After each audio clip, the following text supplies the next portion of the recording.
Praise the lord. మన ప్రభువైన యేసుక్రీస్తు నామంలో మీ అందరికీ నా హృదయపూర్వకమైన వందనాలు. ఈ రోజు దేవుని జీవవాక్యము యోహాను సువార్త 14వ అధ్యాయము 15వ వచనము.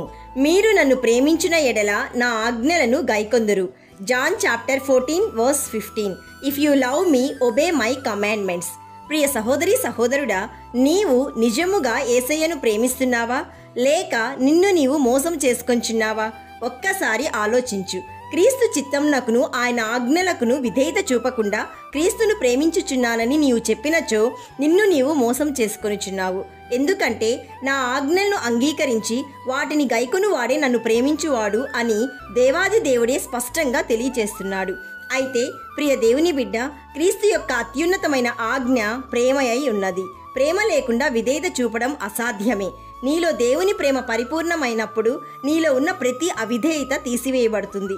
నీకు కోపం రాదు, నీలో ఈర్ష్య ఉండదు, ద్వేషం ఉండదు. నీవు ఇతరులను క్షమించడానికి ఇష్టపడతావు. నీవు నిత్యము దేవుణ్ణి మహిమపరుస్తావు.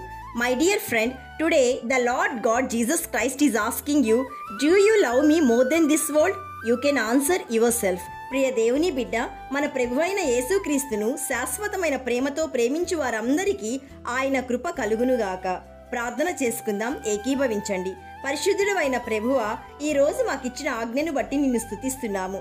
తండ్రి, సత్య స్వరూపియగు నీ ఆత్మ ద్వారా నీ ప్రేమను మాలో కుమ్మరించుమని ప్రార్థిస్తున్నాము.